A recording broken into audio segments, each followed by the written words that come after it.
거예요.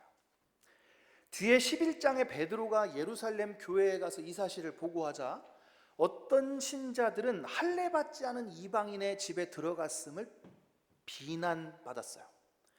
하지만 베드로와 다른 신자들의 증언, 곧 자신이 어떻게 고넬료의 집에 가게 됐는지와 복음을 듣자 그들에게 성령이 임했다는 사실을 듣고는 모두가 다 어떻게 반응합니까? 하나님께 영광을 돌리며 하나님께서 이방인에게도 생명 얻는 회개를 주셨다고 인정하게 되는 거죠. 고넬료의 회심 이야기의 중요성과 특수성 그리고 내용이 다소 긴 것을 생각해서 제가 먼저 정리를 좀 했습니다. 그러면 이 고넬료의 회심이 이스라엘 백성들에게는 이 예루살렘 교회의 성도들에게는 이방인에게도 복음을 전하라는 하나님의 메시지였다면 오늘 이 고넬료의 회심이 우리에게 주는 교훈은 무엇일까요? 첫째로 복음을 들을 자들이 있다는 사실이에요. 10장 2절에 보면 고넬료는 경건하여 하나님을 경외하며 백성을 많이 구제하고 하나님께 항상 기도하는 사람이라고 소개하고 있어요. 여기 경건하고 하나님을 경외하는 사람이라는 말은 유대교로 개종하지는 않았지만, 즉 할례를 받지 않았지만 유대교의 가르침을 따르는 이방인을 경건한 유대인 이렇게 불렀어요.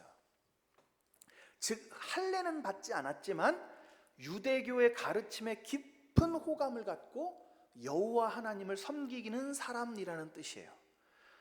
하지만 그는 어떤 사람이었어요? 경건한 유대인이고 매일같이 하나님께 기도하는 사람이었지만 그는 아직 복음을 듣지 못한 사람이었어요. 누구도 그에게 왜 그가 복음을 듣지 못했을까요? 같은 이 예루살렘 안에 살고 있는데, 같은 동네, 같은 근방에 살고 있는데 왜 복음을 듣지 못했던 걸까요?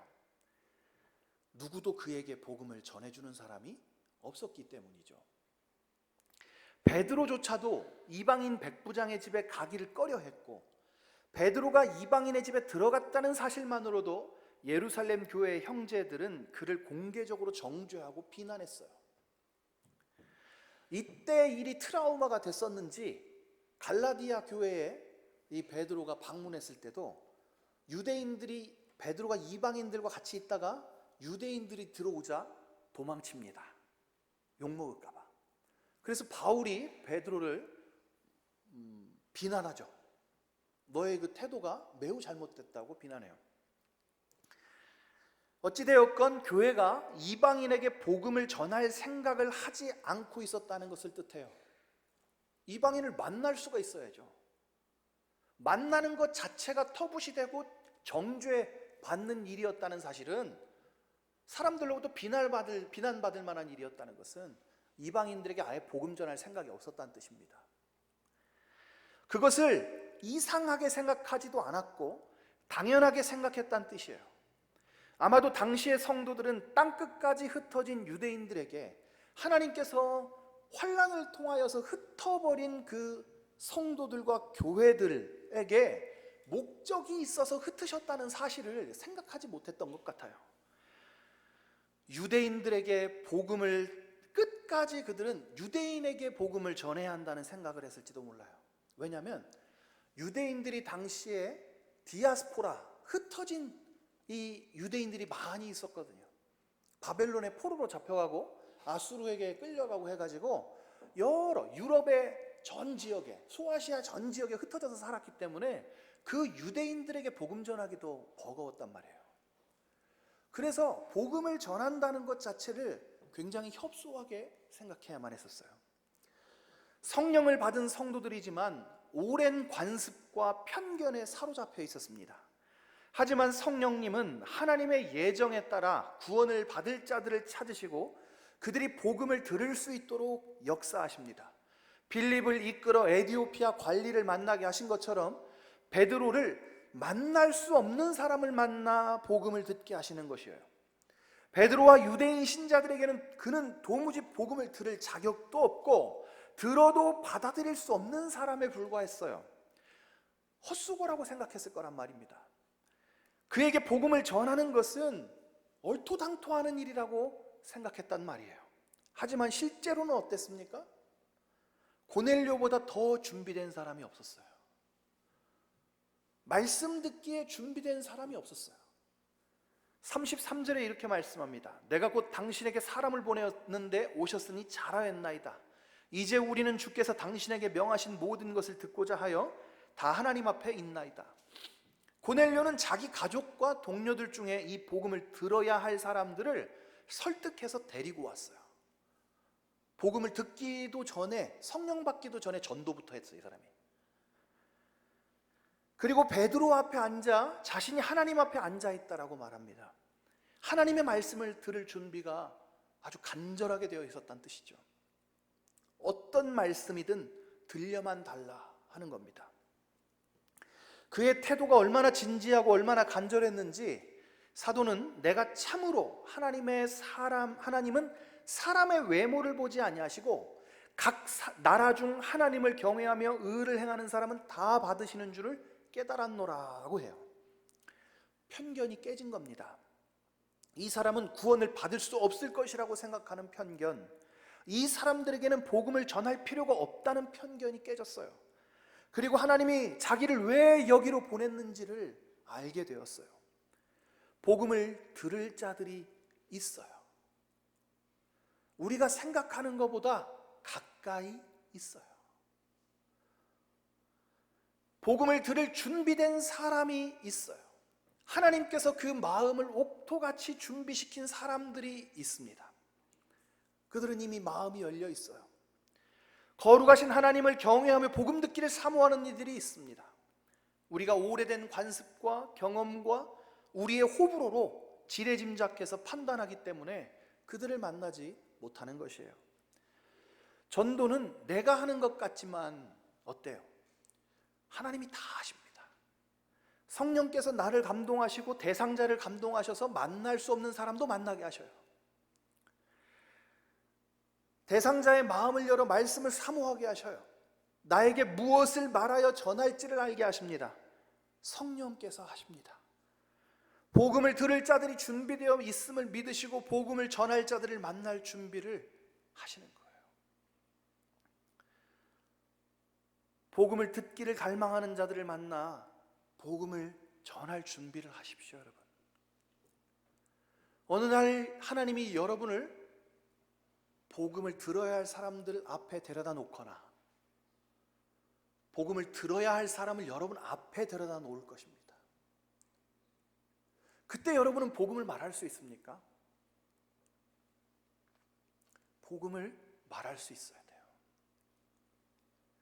성령께서 만나게 하시는 자들에게 복음을 전하도록 준비하는 신자들 되기를 축원합니다. 둘째로, 성령 받는 것은 복음 전도의 열매임을 믿게 됩니다. 44절의 말씀입니다. 베드로가 이 말을 할 때에 성령이 말씀 듣는 모든 사람에게 내려오시니, 성령이 언제 내려왔어요? 말씀 듣는 중에 내려오셨어요. 여러분, 우리는 어떤 편견이 있어요. 성령을 기도할 때 받는다고. 아니란 이야기가 아닙니다. 그것만 존재한다고 생각해서는 안 된다는 얘기예요. 고넬료는 말씀 듣다 거듭났습니다. 고넬료는 설교 듣다가 성령 받았습니다. 마치 오늘 이 44절의 말씀을 보면 베드로가 이 말을 할 때에 성령이 말씀 듣는 모든 사람에게 내려오시니 마치 기다리고 계신 것처럼, 마치 기다렸다는 듯이, 등장할 차례를 기다렸다는 듯이 베드로가 말씀을 전하자마자 성령이 내려오셨어요. 성령은 자신을 주실 자에게 복음을 듣게 하십니다. 그래서 고넬료와 그와 함께한 사람들이 말씀을 들을 마음의 준비, 하나님의 말씀을 구하는 마음을 그들에게 주셨던 거예요. 여러분, 어떻게 하면 성령 받습니까? 복음을 들어야 돼요. 복음을 들어야 돼요. 저에게도 매우 귀한 경험이 있어요. 제가 중랑구에 있는 한 교회에서 사역을 할 때였는데, 그때 총각 전도사였는데, 저희 교회 모태신앙인 자매가 오래도록 방황하다가 청년부 예배에 이렇게 나오게 된 자매가 하나 있었어요. 그 자매가 그때 요한복음 4장의 말씀, 수가성 여인의 말씀을 듣다가 거듭났어요. 성령 받았어요. 자신이 그날 예수를 믿고 영접하고 구원받았다고 고백해요. 최근 연락이 끊어졌다가 연락을 하게 돼서 이렇게 얘기했는데, 지금도 그때 이야기를 이야기해요. 자기가 그때 말씀 듣다가 예수님 영접했다고, 성령 받았다고. 여러분, 어떻게 하면 성령 받습니까? 복음을 들어야만 해요. 복음을 들어야 돼요. 오래도록 교회 다니고 할아버지부터 몇 대에 이르는 신자의 집안이라서 성령을 받는 것이 아니에요. 고넬료는 하나님을 경외하고 경건한 사람이었으며 선한 일을 많이 하는 사람이었어요. 그러나 그가 성령 받지 못했습니다. 왜요? 복음 전해주는 자가 없어서. 복음을 듣고 성령 받기 전에 그는 여전히 그리스도와 상관없는 사람이었어요. 비록 그가 하나님을 경외하고 경건한 자였으나 하나님의 진노 아래 있는 저주받은 죄인에 불과했어요. 여러분, 우리도 성령 받지 못하면, 즉 그리스도를 믿어 회개함으로 죄 사함을 받아 성령을 받지 못하면, 우리가 교회 다니고 몇 대에 걸쳐 신앙의 가정에 있다 하여도 우리는 하나님의 구원과 상관없는 사람들이에요. 성령을 받는 것이 곧 하나님의 구원이기 때문이에요. 얼마나 비참한 일입니까? 하나님께서 고넬료를 불쌍하게 여기셨던 것처럼 우리 중에 복음을 듣지 못하고 회개하지 못하여 죄사함을 받지 못하고 성령을 선물로 받지 못한 이들을 불쌍히 여겨주시기를 바랍니다. 자신을 한번 살펴보시기 바랍니다. 고린도전서 13장 5절의 말씀입니다. 너희는 믿음 안에 있는가? 너희 자신을 시험하고 너희 자신을 확증하라. 예수 그리스도께서 너희 안에 계신 줄을 너희가 스스로 알지 못하느냐? 그렇지 않으면 너희는 버림받은 자니라. 복음에 대한 믿음이 여러분 안에 있는지, 그리스도의 죽으심과 부활하심에 대한 믿음이 내게 있는지, 그리스도가 내 안에 계심과 성령이 내 안에 계심에 대한 확신이 있는지 스스로를 시험하고 확증하라는 말이에요. 그 믿음도 확신도 없다면 우리는 아직도 버림받은 자예요. 복음을 들어야 할 사람이에요. 마지막으로 사도행전적 교회는 복음을 전하는 교회입니다. 성령은 복음이 선포되는 곳에 그 복음을 듣는 자들에게 임하십니다. 요즘은 언제나 어디에서나 설교를 들을 수 있어요. 라디오나 TV나 또 유튜브로 들을 수 있죠. 하지만 홍수 가운데 물이 귀하다고 복음 듣기가 어려워요. 얼마나 안타까운 일인지 모릅니다. 인구주택 총조사에 따르면 여전히 기독교 인구가 계속 줄고는 있지만 여전히 국민의 20%가 기독교 신자입니다. 그래도 그 중에 복음을 전할 수 있는 이가 얼마나 됩니까? 무엇인가 잘못되어 있어요. 교회의 교사인 목사들은 더 이상 성도들에게 복음을 전하지 않고 죄에 대하여 말하지 않고 있어요.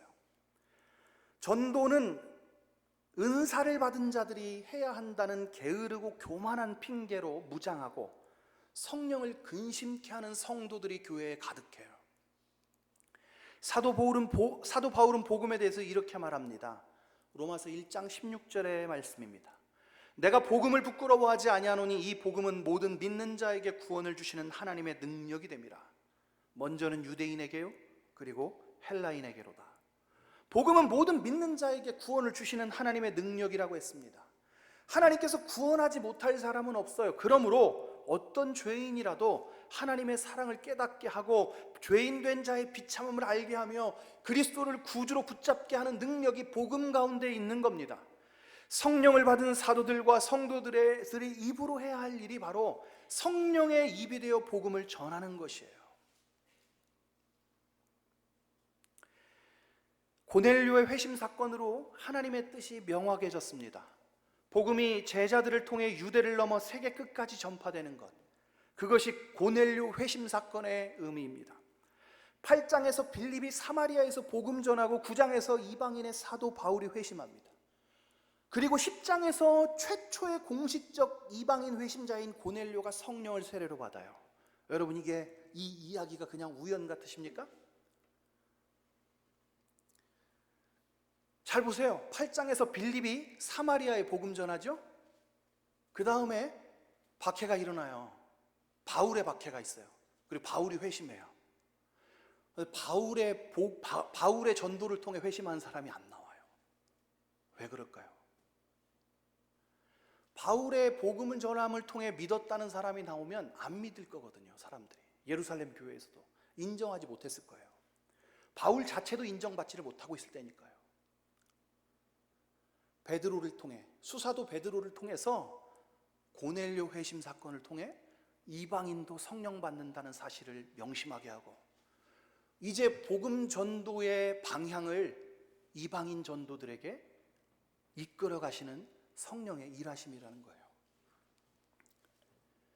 여러분, 복음을 받아들일 준비된 자를 만나지 못한 사람은 아직 전하지 않았기 때문이에요. 제가 전도 폭발 훈련이라는 훈련을 제가 이 전전교회 전주에 있을 때 훈련을 받았습니다. 정말 거짓말 하나도 안 보태고 너무너무 하기 싫었습니다. 목사도 복음 전하는 게 쉬운 일은 아니에요. 전도를 한다는 것 자체가 매우 부담스러운 일입니다. 솔직히 말하면 할 수만 있다면 피하고 싶은 자리가 전하는 자리예요. 교회에서 제일 미운 성도가 누구냐면, 목사님 제 지인에게 복음 좀 전해주세요 하고 데리고 오는 사람이 제일 미워요. 그 제일 힘들어요. 근데 저희 그 교회 담임 목사님이 저한테 전도 폭발 훈련을 받으라는 거예요. 제 머릿속에 이것을 받지 않아야 할 10가지 이유가 떠올랐습니다. 하지 말아야 한다. 이것은 해서는 안 되는 일이다. 너무너무 하기 싫었어요. 정말로 개장수에 끌려가는 개처럼 끌려가서 훈련받았습니다. 심지어 제가 교회에서 먼저 훈련을 받았거든요. 성도들이 다 있는데도 얼굴에서 싫은 티가 지워지지가 않고, 외우라고 하는데 이걸 외워지지가 않는 거예요. 하기 싫으니까 안 외워지는 거예요. 점점 제가 이 전도폭발을 같이 훈련받는 권사님들을 보면서 변화를 받았어요. 이 권사님들이 베테랑이시거든요. 전도폭발하면서 자기 남편 구원한 사람들이 있어요. 어떻게 구원했는지 아세요? 교회는 나오는데 이 성령 받지 못한 사람들이 있는 거예요. 자기가 전도폭발 훈련을 받는데 이 전도 대상자 실습을 해야 돼요. 그 실습 대상자로 자기 남편을 앉혀놓고 집에 가서 자기 전에 이걸 복음 전하는 실습을 계속 연습한 거예요. 그걸 듣다 남편이 성령 맞는 거예요. 여러분, 그런 거 본 적 있어요? 안 들어서 안 믿는 거예요. 안 들어서 성령 못 받는 거예요. 교회와 성도는 복음을 전할 준비가 갖추어져 있어야 돼요. 왜요? 복음 전파 기관이거든요. 하나님 나라에 복음을 전파하기 위해 우리를 부르시고 우리에게 성령 주시고 하셨기 때문이에요. 여러분, 너희가 성령을 받고 권능을 받아 온 유대와 사마리아와 땅끝까지 이르러 내 증인이 되라고 말씀하셨어요. 오늘 그 말씀대로 돼요. 8장 앞장 7장까지는 온 유대가 다 이제 예수 그리스도의 복음에 굴복하게 돼요. 허다한 제사장의 무리까지 복음에 굴복해요. 그러다가 8장에 핍박을 받고 빌립이 사마리아에 가서 전도하고 복음을 받게 돼요. 그리고 오늘 10장에서 이방인 선교가 시작돼요. 하나님께서 끊임없는 계획과 일하심을 통해 교회를 몰아가는 거예요. 복음 전하도록 막 끌고 가는 거예요. 사랑하는 여러분, 함께 기도할 수 있기 바랍니다. 주님의 교회가 복음만을 가르치고 복음의로 충만하게 해주시고 교회의 교사와 성도 모두 주님의 복음을 자기 자리에서 최선을 다하는 전도자가 될 수 있도록 은혜를 주시라 간구해 주시기 바랍니다. 여러분의 가정과 학교와 직장에서 어떤 선입견도 없이 만나는 모든 이들을 복음을 들어야 할 자들로 알고 그들을 위해 기도하며 때를 얻든지 못 얻든지 복음 전할 준비되어 있는 성도들 다 되시기를 축원합니다. 우리 같이 이 시간에 한번 힘써 기도할까요? 우리 한번 기도하시겠습니다. 여러분, 우리 사랑하는 우리 효성교회가 주님의 복음으로 충만한 교회로 우리 성도 한 사람 한 사람이 복음 전할 준비되어 있는 그런 전도자로 거듭나고 이 충만한 성령으로 복음 전하는 주님의 귀한 교회가 되어 이 말세에 주께서 사용하시는 교회가 되도록 우리 다 같이 한번 하나님 앞에 간절하게 기도하겠습니다. 기도합시다.